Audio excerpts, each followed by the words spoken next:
ห่เจ้าสาวไปเฮือนเจ้าบ่าวประเพณีของเขาเจ้านี่ต้องแห่วิดบานก่อนได้แต่เช้าเอ็นนอนแล้วไหวเลยเนาะเออโมเย้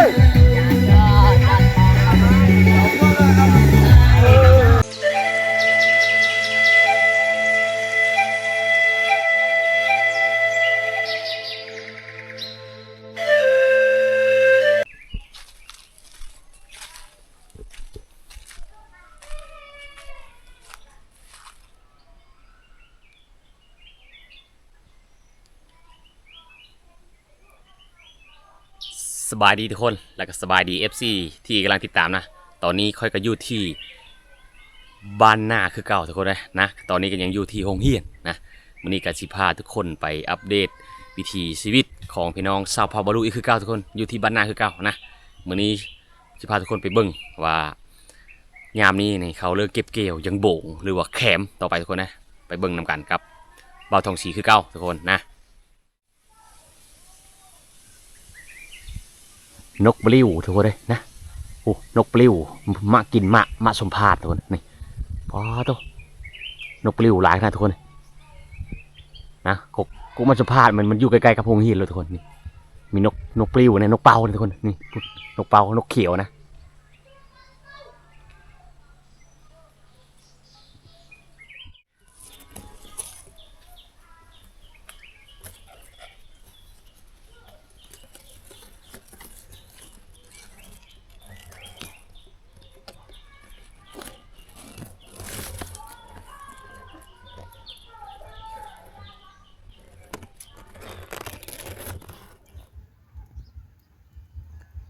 ตัวมีไปงานดองบ่ตัว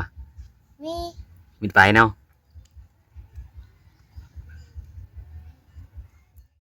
เอาทุกคนมื้อนี้นะ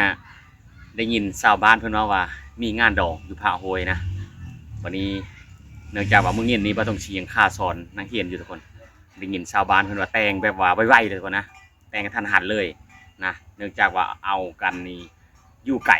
จากเมืองสิโปนมานะมื้ออื่นแล้วงานมื้อนี้มื้ออื่นแล้วกินแล้วก็มื้อเลยนะทุกคนนะแต่ว่าเป็นคนชนเผ่าบ่รู้คือกันแต่ว่าเขาเฮ็ดตามฮีตแล้วก็ไวทุกคนนะบ่าวทองศรีพาทุกคนเฮาไปเบิ่งในงานดองตัวนี้มันสิเป็นแบบเบลอนะ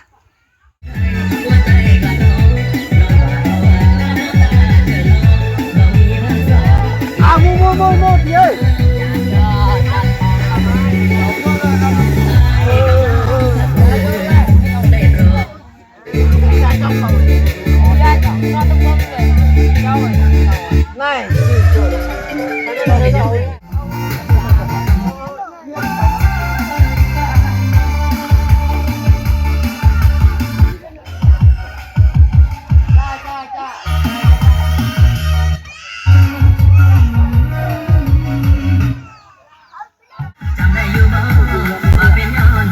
แต่เช้าเอ็นนอนแล้วไหวเลยเนาะเออ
นะ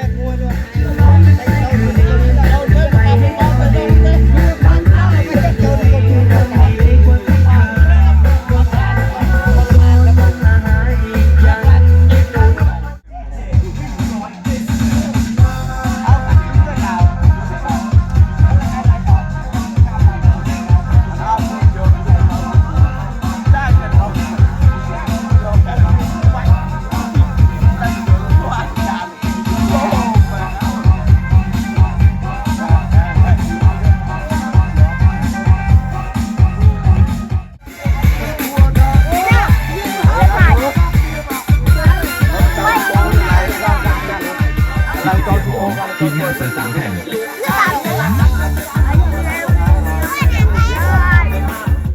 Bao nước đất bắn chặt không được ăn nữa bác mà lại kêu gọi lại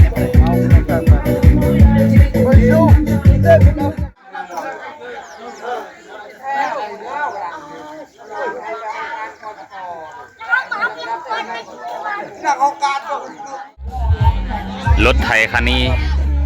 สีแห่เจ้าสาวไปเมืองส้นเลย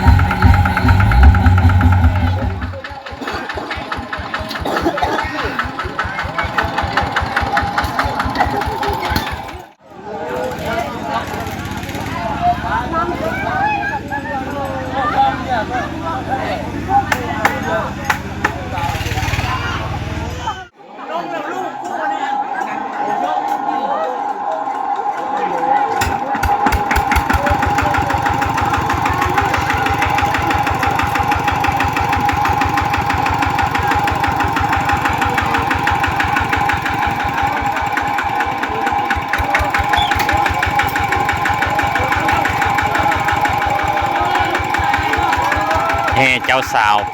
ไปเพื่อนเจ้าบ่าวเมืองส้นทุกคนเลยนะรถไถคันนี้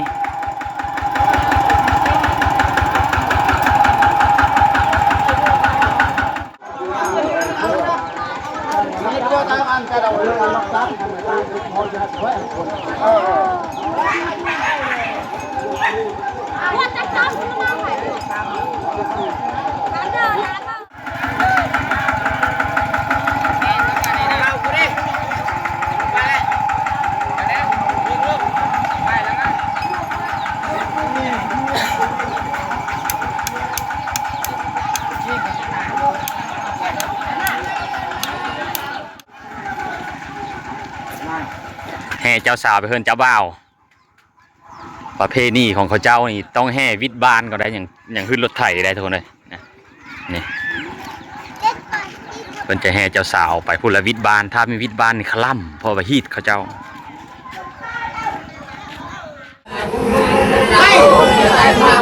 พูดอะไรนะเอาจะไหนนั่งกระหายอาจจะเอานะอาจจะเอาอาจจะเอานะเอาไปจุ่มกับเอาไว้จ่ายไว้ให้จ่ายมันจวงเจ้าไปอย่าเจ้าจ้าเอาจวงไปเจ้ามาเงินนี่คือcon đi chào chú xấu rồi chú chú